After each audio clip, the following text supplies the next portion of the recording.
much. As we resume our program, I would like to recognize our TPPF Board of Directors that are here with us today. Thank you.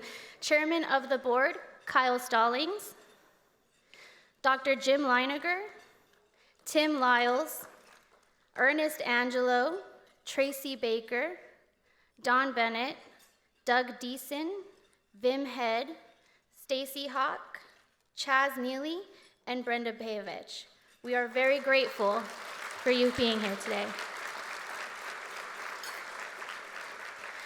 We are also very grateful to our VIPs and our legislators that are here with us today, and they include in our Texas House of Representatives, Representative Matt Shaheen, Representative AJ Louderback, Representative Hillary Hickland, Representative Cody Harris, Representative Terry Leo Wilson, Representative Andy Hopper, Representative Caroline Harris Davila, Representative Caroline Fairley, and Representative Helen Kerwin. A big round of applause for our House of Representatives. And of course, from our Texas Senate, we have Senator Bob Hall, Senator Kevin Sparks, Senator Charles Perry, Senator Pete Flores, and Senator Adam Hinojosa.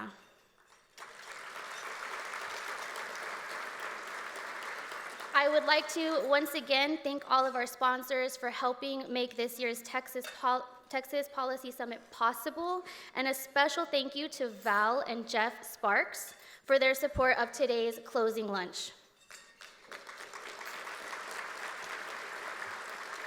You will continue to see all of our wonderful sponsors listed on the screens during and after our meal today. We are also very, very thankful for the uniformed officers that we have had with us during the entirety of this week's conference. Their service, yes.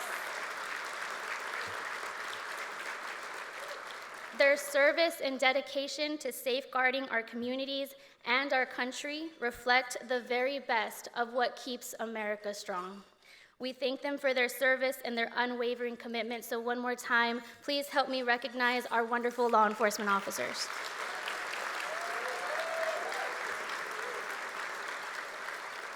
Now we have a very exciting treat for you today. I mean, who knew that securing our US southern border wasn't an impossible task after all? We just needed a little bit of political will to get it done. But the lesson that we've learned there is that all of the effort and the ground that we have gained with President Trump and everything he has been able to accomplish at our border can all be wiped away in a very short amount of time, just as quickly as we gained it. The cartels are not surrendering. They are evolving. They are adapting. And what will it take to secure the gains made by the Trump administration and to deal with new and emerging threats? Our video goes into what it means to truly have a secure and sovereign nation. Please enjoy our video.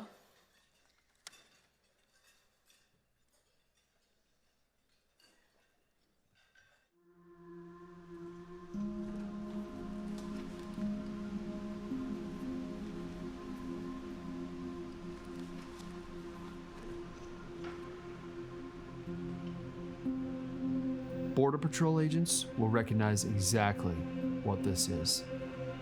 They call them rape trees. Smugglers hang the clothing of their victims as trophies and warnings. You may not see that if you go down to the border today, but unless we make permanent policy changes, it can all come back.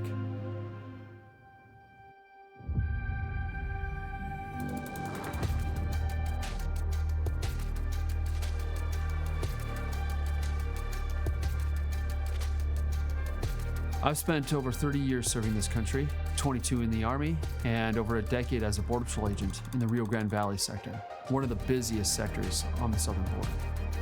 After historic chaos under the Biden administration, enforcement has improved. Crossings are at historic lows. Border Patrol releases have been near zero for months now. That is real progress. And Texas leadership, through Operation Lone Star, helped enforce it. But the cartels have not surrendered. They've adapted. For years, they weaponized mass crossings to overwhelm agents while moving narcotics through the gaps. Now they're learning from modern-day battlefields like Ukraine and Iran. Drones for surveillance and attack, encrypted command and control, tunnels, maritime routes, and intelligence operations on American soil. These are not just criminal gangs. They are transnational hybrid threat networks. They operate in more than 60 countries, and they partner with our enemies, like China, who use the cartels as proxies to move fentanyl into our communities. This isn't just a law enforcement problem anymore. This is a national security crisis.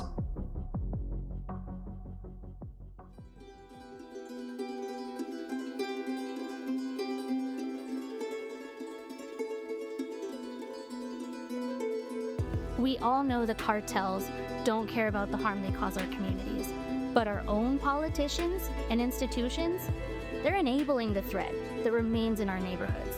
Everything from local law enforcement refusing to cooperate with federal enforcement, to Soros-funded riots and DAs, and local officials warning illegal aliens when ICE arrives. And what do Americans get for it? Hospital rooms, overwhelmed, schools, overcapacity. And it's not coming to your town, it's already there. And if we don't fight back, it only gets worse.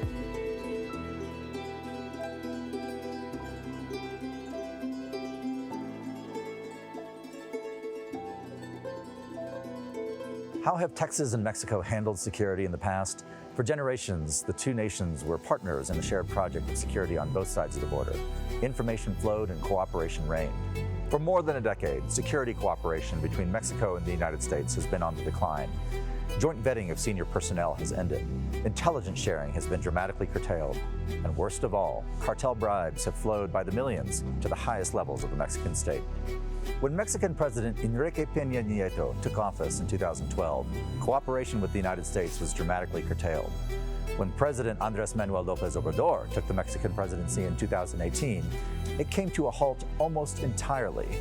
For the first time, the Mexican presidency was helmed by a politician with credible ties to the Sinaloa cartel. Since December 2024, the Mexican presidency has been helmed by Claudia Sheinbaum. She's had some cooperation with the Americans, but she's yet to confront the true threat at the center of her party and her government, the narco-politicians in its ranks. History teaches us that corruption tolerated becomes corruption institutionalized. Neither America nor Texas can tolerate a corrupt narco state on our southern border. America shouldn't tolerate it. Texas never will. TPPF's Secure and Sovereign Nation campaign is already in the fight, helping Texas lead by promoting permanent border infrastructure, state-level enforcement authority, and verification systems that deter illegal immigration. This is solvable if we choose to use our power. Texas is at the heart of true security solutions. The Texas legislature must continue to act to secure Texas as it has been from the threat from our southern border. But the federal government also has a unique opportunity to make sure that both Texas and America are secure. The U.S.-Mexico-Canada agreement, typically only about trade, is up for renegotiation this year. We have an opportunity to make it also about security. The Secure and Sovereign Nation campaign is leading on three fronts. At the border, strengthening infrastructure and closing smuggling corridors. At home, strengthening law enforcement and local accountability. Abroad, using our leverage to break the Mexican state cartel alliance and holding narco politicians to account. We're not waiting for Washington, D.C. Texas is leading the way.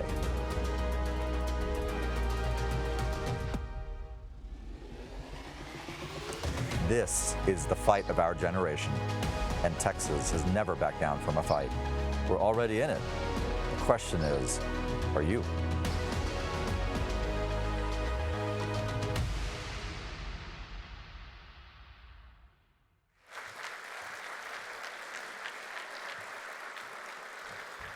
Wow, incredible. Thank you all again for being here. It has been my honor to be with you today. Now, please help me welcome back to the stage our incredible CEO, Greg Sindelar.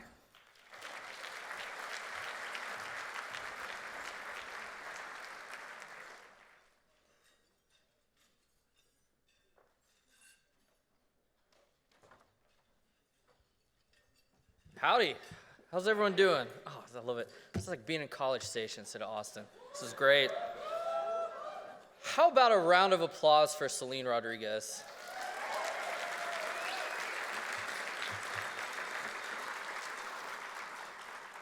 So Celine is one of the most incredible people I know, but maybe the only person at TPF that scares me a little bit, because not only is she a mom of three young kids, if I remember correctly, her husband travels a lot, she put herself through school, and she's also a Marine. So if you want anyone to get anything done, it is Celine Rodriguez.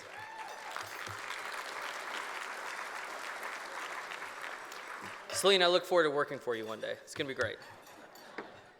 All right, well, ladies and gentlemen, before I get into closing remarks and bringing out, of course, our keynote speaker and why we're all here today, I would like to just do a couple things. One, can we thank the wonderful servers and people who have been taking care of us all week here at the AT&T Center?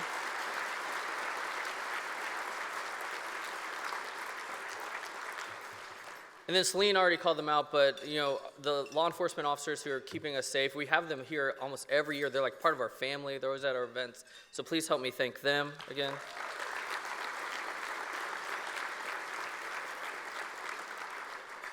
And of course, I would love another round of applause for our legislators. We've talked about a lot of things that need to happen in Texas. These are the people who are actually going and doing that.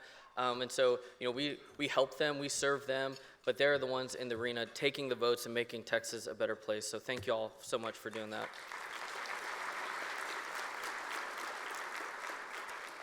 And then last, but certainly not least, our wonderful staff at TPF. If you are a staff member here at the foundation, can you please stand up? And this is not easy, what putting on this event.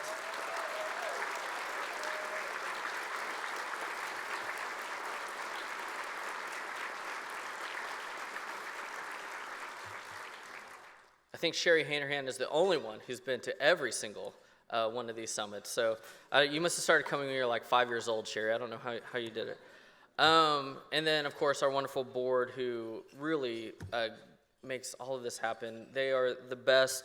I'm not saying that. I don't have a review coming up, so I'm not just saying that. At least I don't think so. But they are truly, truly remarkable men and women who care so deeply about our state and our country. So thank you to our board for being here and being a part of this.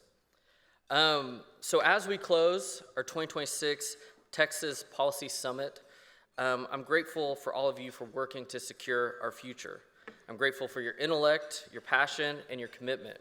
I'm also grateful to the thought leaders and the elected officials who have joined us here, leaders who share our vision and our work and work tirelessly to advance it.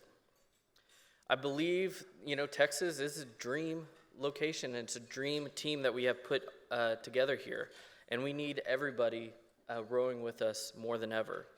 The upcoming elections, the next legislative session, will shape, obviously, the future of our country and our state. In fact, later this year, America is celebrating its 250th anniversary since the signing of the Declaration of Independence, and Texas is only 10 years away from celebrating our own bicentennial. Our country and our state thrive because our system of government is built upon the ideals we all share: free enterprise, liberty, and personal responsibility. But we find ourselves at a crossroads in history, just as Ronald Reagan described in 1964. He simply called his remarks the speech. In the decades since, it has become known by the words that are a simple and clear call to action: a time for choosing. Not yet even a candidate for governor, Ronald Reagan expressed his awe for our system and declared that we are faced with a clear choice. He said, "This idea that government is beholden to the people, that it has no other source of power except the sovereign people, is still the newest and the most unique idea in all the long history of man's relation to man. And this is the issue of the election, whether we believe in our capacity for self-government or whether we abandon the American Revolution and confess that a little intellectual elite in a far distant capital can plan our lives for us better than we can plan them ourselves. You and I are told increasingly we have to choose between a left or right. Well, I would like to suggest that there's no such thing as a left or right. There's only an up or down. Up is man's old age dream, the ultimate in individual freedom, consistent with law and order, or down to the ant heap of a totalitarianism. And regardless of their sincerity, their humanitarian motives those who would trade our freedom for security have embarked on this downward course. Now, the year for us is our time for choosing, and I believe we must choose to keep moving up. We have driven change. We have done things that people said could never be done. We have made Texas the star that lights the free world, but now is not a time to rest. As Ronald Reagan said, our nation, our form of government, where all men are created equal, where we have inalienable rights endowed by our Creator, is a new idea. Throughout history, rule by tyranny, authority, and brutality was the default. This is the year of choosing, and by being here, you've all chosen the hard path, because it's the right path for your families, for Texas, and for America. And I pray each of you safely returns home with a renewed sense of optimism and determination, and I pray that you wake up tomorrow with a renewed sense of purpose, focus, and clarity, ready to take action, because it is our time for choosing, and our state and nation must endure. Thank you.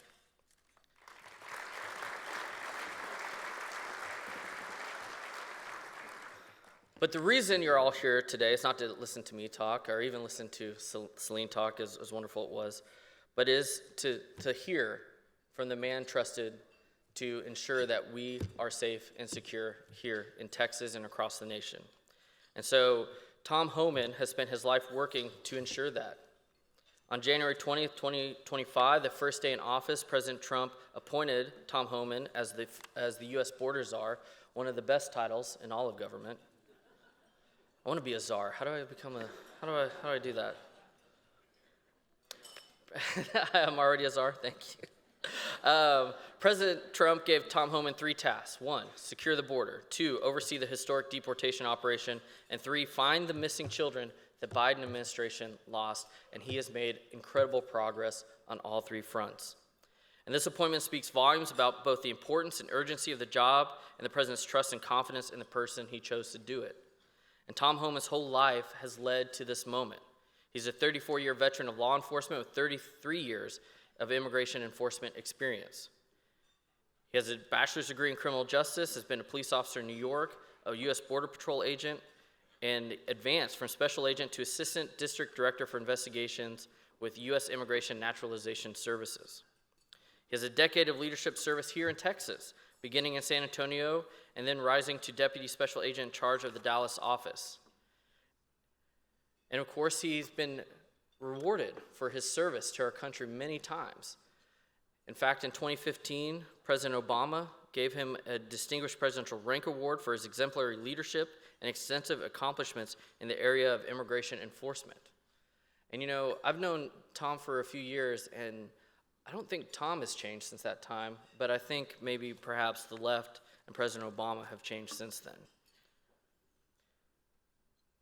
And he's also been awarded by President Trump several awards, and he is the man who is in the arena ensuring every single day that our border remains secure and that this administration continues to serve Americans first and foremost. Please help me welcome to the stage the one and only Tom Homan. Where he's going to go.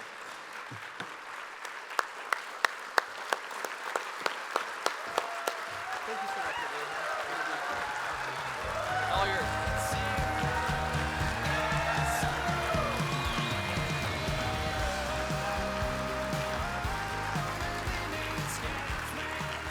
How y'all doing?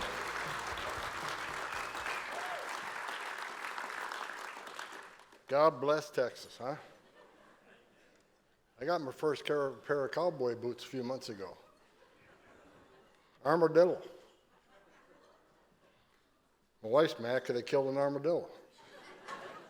Hey, let me start with this. You know, this is, you know, he just talked about President Trump's first day back, and he called me. I was the first guy he called, and I remember, you know, I came back out of retirement once and turned 45. You know, he called me up the day of my retirement party. Him and John Kelly called and says, I know this is bad timing. True story. He goes, but the president wants you to stay and run the agency. I was third in command at the time. I said, well, sir, bad timing. I just retired. He goes, no, you didn't. Paperwork's on my desk. I haven't signed it.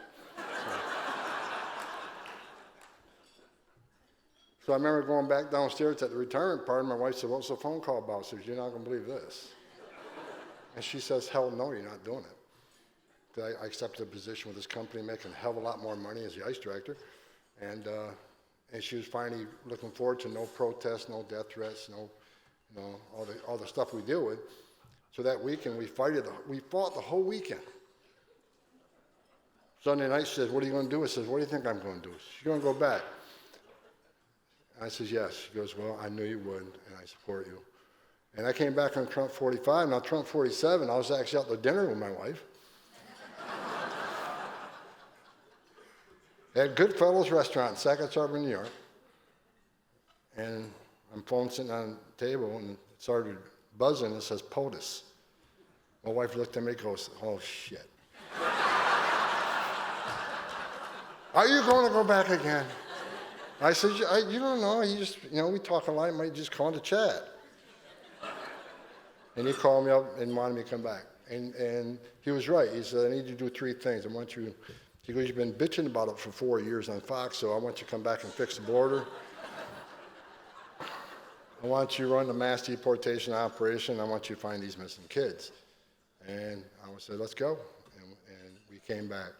And look, like or love President Trump, I happen to think he's the greatest president in my lifetime.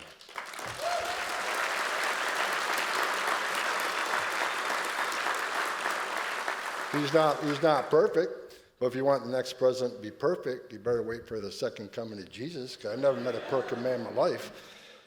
So how are we doing? So let me tell you the three things. First of all, we have the most secure border in the history of the nation today.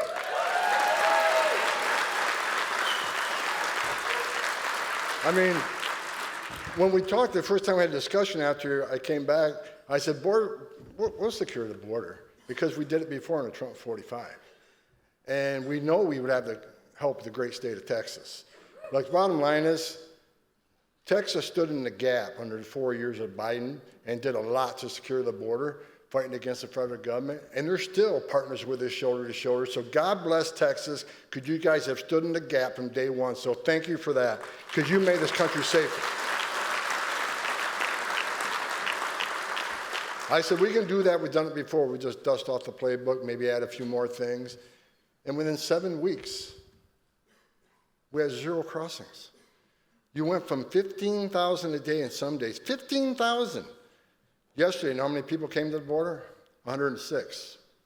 15,000 to 106. What happened to 106? They went home. 0 releases in 11 months. 0. I mean, people arrested by the border patrol crossing the border illegally are not being released. They're either being sent back, they're being detained to be deported. But that is, again, the most secure border in my lifetime. Why is that important? Because under Joe Biden, when the Border Patrol is so overwhelmed, and no one knows it better than the Texas DPS and Texas National Guard, Border Patrols are so overwhelmed, an average of 70%, 70% of agents were off the line, dealing with that humanitarian crisis, making sandwiches, changing diapers, making baby formula, you name it, taking people to the hospital. So only 30% of the officers remained on the line. The cartels had a field day with that. That was the biggest national security vulnerability this country's ever seen. And the president was right. For 4 years, I woke up every day pissed off. I take it personal, because I knew how many women got raped last night, how many children died last night, how many Americans died from fentanyl coming across the open border, how many known suspected terrorists came across the open border. So I was, for 4 days, for 4 years, I woke up every day pissed off, and you probably see me, I was working for Fox, and I didn't hold back on that either. So I was honored to come back. And because of President Trump's leadership, and the men and women wearing that green uniform, most secure border in the history of this nation. We didn't need Congress to do anything. We just need a new president in the Oval Office. That's all we needed. And we got it done. Deportation operations were about just over 800,000 removals between the Border Patrol and us, and I'm looking at the numbers this morning. About 450,000 illegal alien public safety threats have been removed from this country. Which if you do the math, the media's wrong. Over half of people we arrest are criminals, but they want to say they're not criminal enough. I read an article not too long ago that says ICE is lying. Less than 1% of their deportations are convicted of murder. Okay, so that's the new level now? They got to be convicted of murder before we deport them? What a bunch of bullshit. The media likes to put out false information to everybody. If I offend anybody, I don't care. I just say what I say. But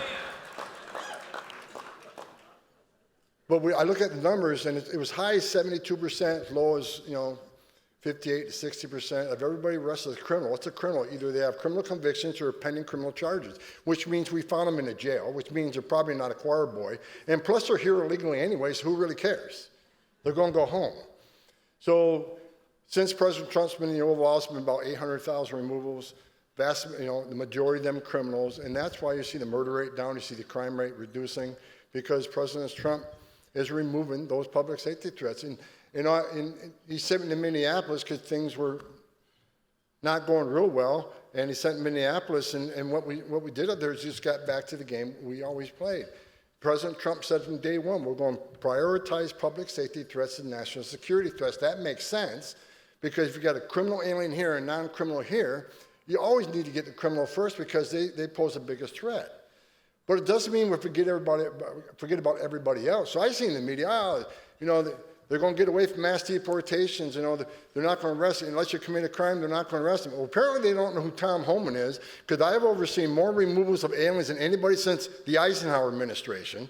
Tom Homan's not weak in immigration. If you're in the country illegally, we're looking for you, we're going to find you, and we're going to deport you. Bottom line.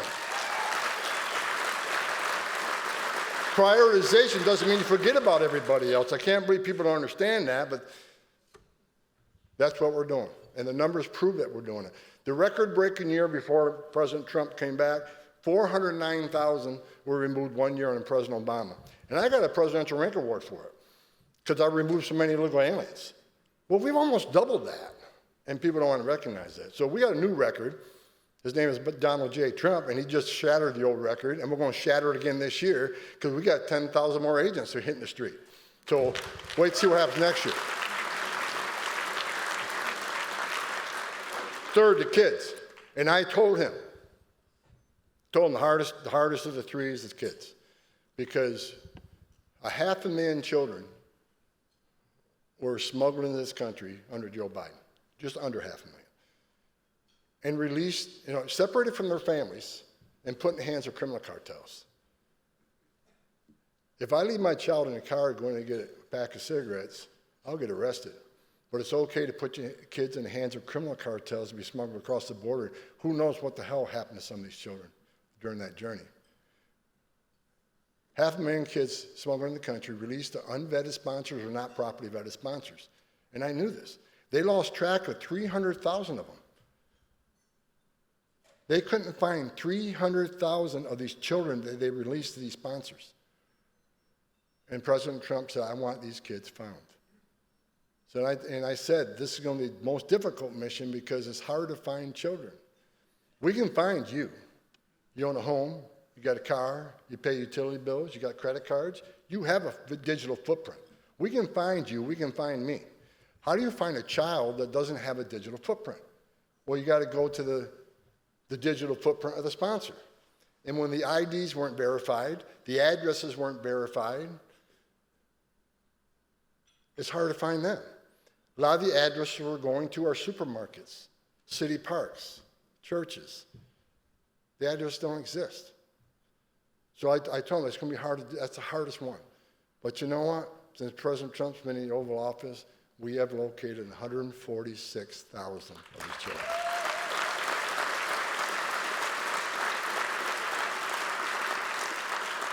And I made a commitment to President Trump, and he made a commitment to the American people. We're not going to give up until we run down every single lead and find everybody we can find. Now, a lot of these children have aged out. They're over 18. Doesn't matter. Because just because you're 18 and 19 doesn't mean you're not forced into sex slavery or forced labor. We need to find them, and we found many of them. We got more to find. Unfortunately, about 14 of these children have died. Some by natural causes, some not. The 146,000 children approximately that we found, Many of them were with families hiding out. They don't want to be deported. But too many of them were in forced sex slavery, being sold for sex, and being in forced labor. President Trump saved thousands of lives of these children. Children that the last administration abandoned and weren't even looking for. So I don't want to hear another word from the media how cruel and inhumane the Trump administration is. When you got illegal immigration down 96%, when 96% less people are coming, there's been studies done that 31% of women that make that journey through the cartels get raped. If 31% of women admit to being raped, how many got raped? I know this is a tough subject, but it needs to be said. So when President Trump's got 96% less people coming, how many women aren't being raped? How many children didn't drown in the river, and how many Americans didn't die from fentanyl? How many billions of dollars are the cartels not making? President Trump's policies are very humane. A secure border is the most humane thing a country can do.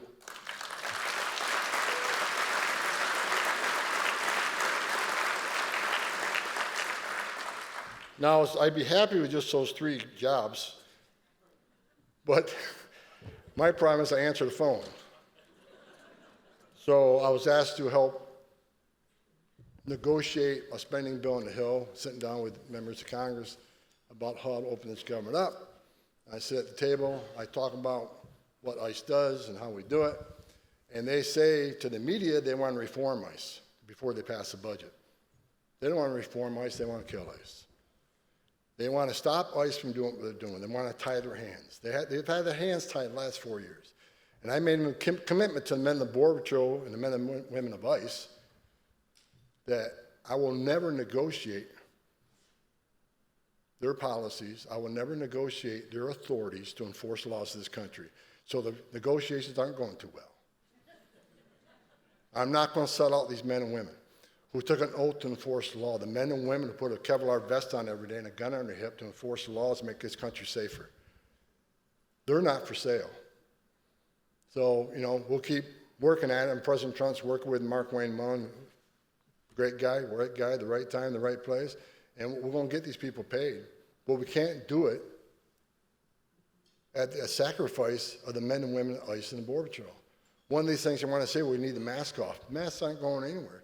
Because you say to me, we like to have masks coming off, then I see you on CNBC that night calling ICE racist and the secret police and Nazis because your hateful rhetoric directed up over 8,000%. So you want me to take the mask off, and you go in the national media and compare him to Hitler, which raises the threat. So I'll tell you what, you stop the hateful rhetoric, we'll watch the threats go down, and maybe we'll think about it. Until then, pound it, because we're not giving into that.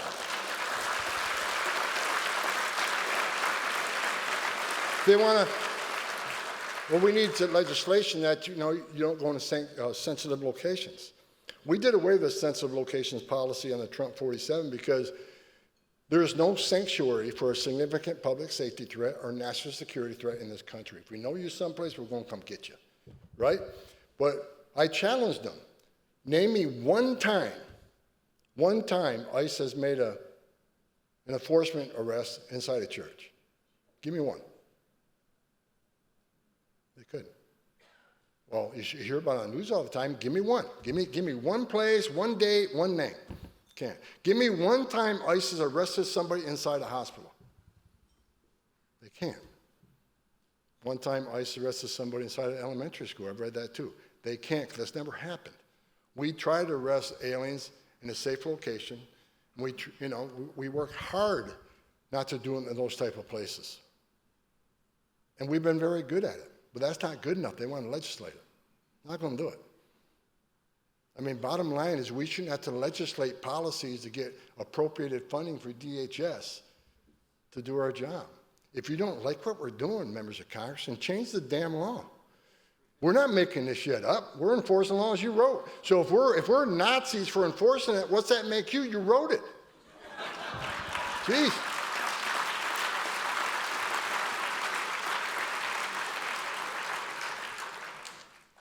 Last time I did this, I was sitting on a stage, and you guys were streaming it live. I just remember that. And while I was sitting there I was sitting in that chair talking to a couple people. My wife texted me and said, "Stop swearing." I just thought of that. So if you're streaming, baby, I'm sorry, but I am.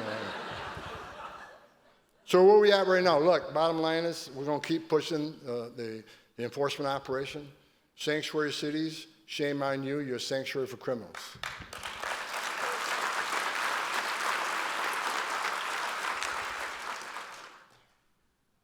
I've been after sanctuary cities for years, and the people that support sanctuary cities say, well, we're a welcoming community, and we want victims and witnesses of crime that are in the country illegally feel welcome to report that crime without fear of working with ICE. That is such a false narrative. First of all, victims and witnesses of crime don't want the bad guy back in the neighborhood either. And we're not interested in speaking to the victim or witness. We want to talk to the person that you locked in a jail cell for an obvious public safety reason. When you're done with them, give them to us. So tell me how that is not a better policy than you release a public safety threat back into the public. First of all, it's stupid, because it's going to increase threats in the community. It's safer for the community to give us the public safety threat and the safety and security of the jail, where it's safer for the officer because they're behind a wire, no weapons. It's safer for the alien because anything can happen on a street arrest. We all know that. And it's certainly safer for our agents. So what happened in Minnesota? Minneapolis when I got there. We all know, we all see what's going on there. The president called me up and asked me to go there and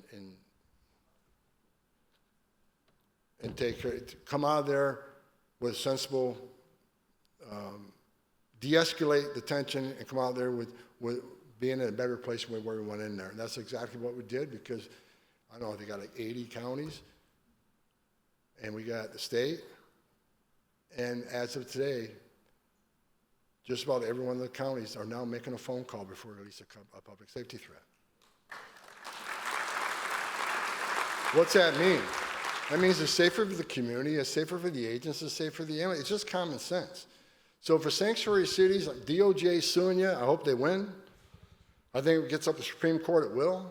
Until then, you got a choice. Let one agent in the jail to arrest that one bad guy in the safety and security of that jail. But if you release him to the street, we're going to send a whole team to look for him, because now we got to arrest that person on his turf. We have access to who knows what weapons. So, sanctuary cities, we're going to flood the zone. We're going to flood the zone with agents, because you're forcing us into the neighborhood. And what's that mean?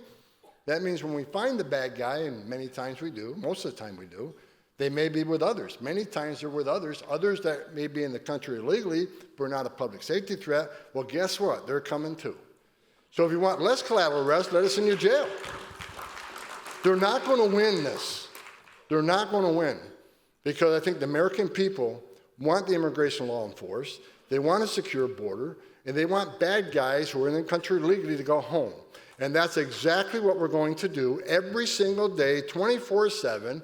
And I'm not going home until I finish the job. So, if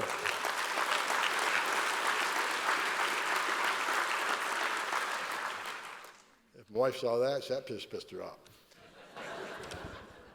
She was a little upset that I came back second time. But God bless her, because she loves this country too. And she loves our president, and I love our president. And I think he's doing the right thing for this nation. Look, when it comes to border security, national security, immigration enforcement, name a president that's done it better. I worked for 6 presidents, starting with Ronald Reagan.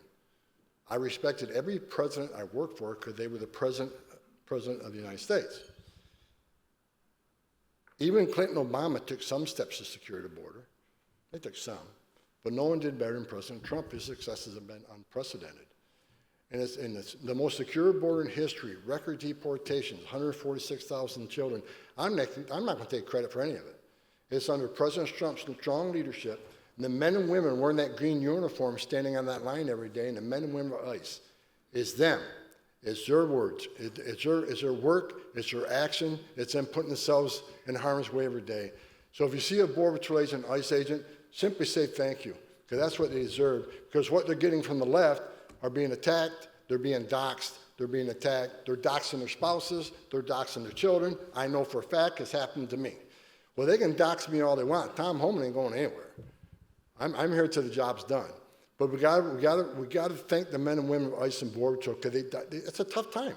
I mean, the morale is sky high when President Trump got elected. Now they know they're going to do the job. Now they got to worry about their kids being followed to school or their spouses being doxxed. It's just terrible what's happening. And we need to stand by the men and women. I mean, I promised them I would have their six until the day I die, because I wore that Border Patrol uniform. I was an ICE agent. Every one of these men and women means something to me, because I know what it's like. I know what it's like for a Border Patrol agent staying on a dirt trail at 3 o'clock in the morning because the sensor went off. Something's walking north on that dirt trail. What is it? Is it just an illegal alien looking for a better life? Or is it a heavily armed drug smuggler? They don't know, but they're going to stand there and take it on. And sometimes their nearest backup's miles away. I know, I've done it. I've stood in that dirt trail many nights, puckering, not knowing what's coming. And these men and women are doing it tonight. 3 o'clock this morning, when you're laying in bed comfortable sleeping, these men and women are on the line. Think about that. They're putting themselves in harm's way for us. And I love them for that.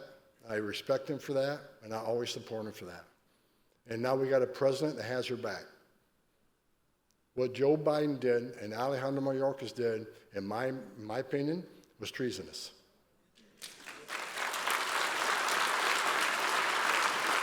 There's one thing that keeps me up right now. The one thing that keeps me up to this day. Under Joe Biden, 2.1 million people came to this country, weren't arrested, weren't apprehended, weren't vetted, weren't fingerprinted. Gotaways, known gotaways. How do we know? They're captured on drone videos, sensor, or camera.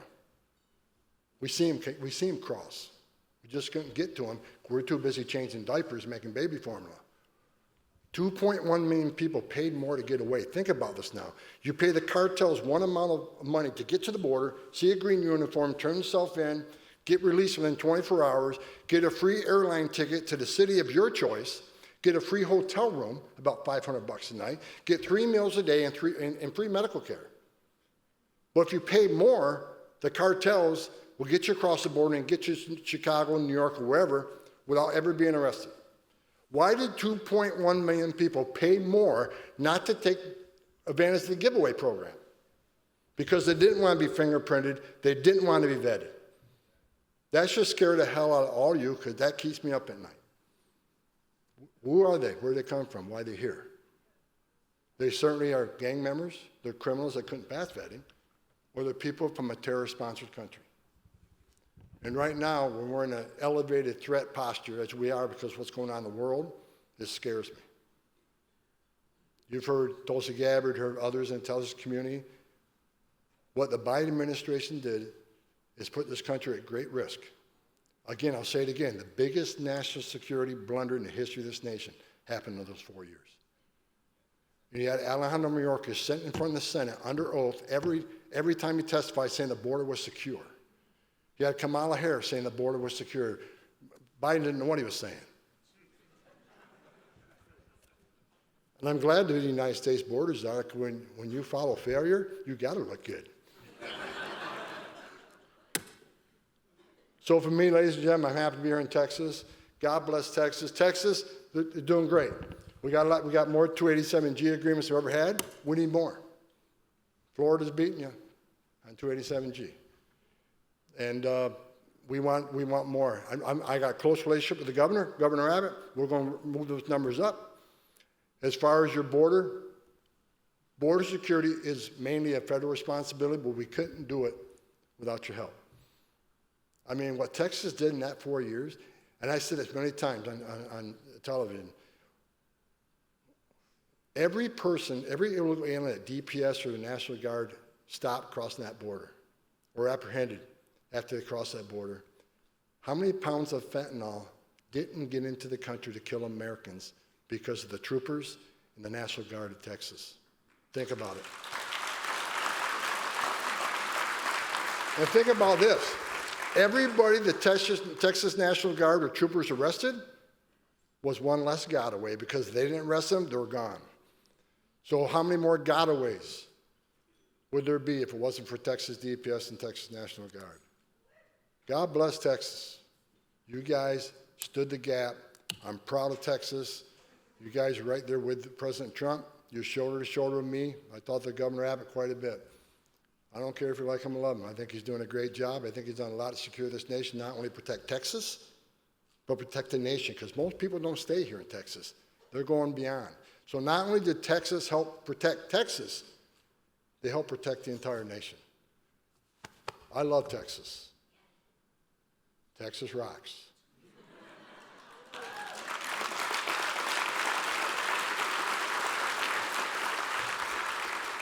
I got to get on an airplane, I got more jobs than Marco Rubio.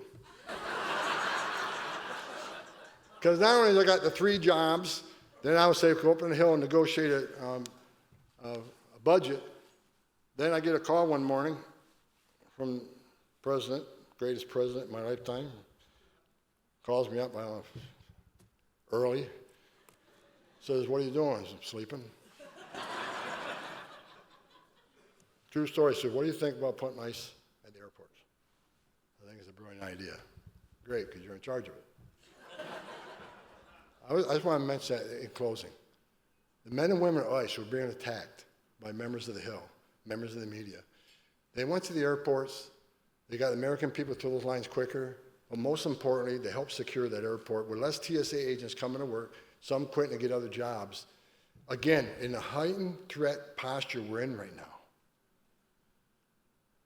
airports are vulnerable if they're not fully staffed. So what ICE did is not only secure those airports, they helped move the American people across those lines. And look, and guess what? They weren't wearing masks either, were they? You know why? Because they're in the safety and security of the airport. They don't want to wear masks. They're wearing masks in the field. We got the agitators showing up, assaulting them and doxing them and attacking them. So an example of the Congress, you stop the hateful rhetoric, stop attacking the men and women at ICE, and maybe we'll operate like we did in the airports. This isn't a choice, really. It's something that has to be done to protect these officers and their families. And I stand behind them in doing that. So men and women at ICE, once again, stood up to the mission, stood up to do what the president needed them to do, stood up to help our airports and our brothers and sisters at TSA. That's why I love these men and women. They don't say no. They get a mission, they do it. My proudest moment was when I was the ICE director, because the 20,000 men and women that work for me, I didn't ask them to do anything that I didn't do myself because I was one of them. I'm honored to be in this position. I'm not going anywhere anytime soon. So the media, keep writing hit pieces, don't care. I've never cared what you thought about me. We're not going to care in the future what you think about me. I'm on a mission with President Trump, and we're going to complete that mission. God is my witness. We'll complete the mission. Thanks for having me. I appreciate you.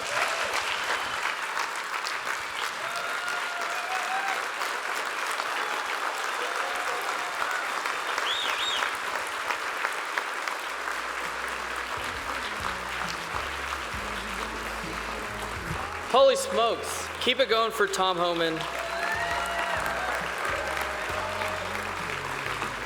I think that shows that leadership matters.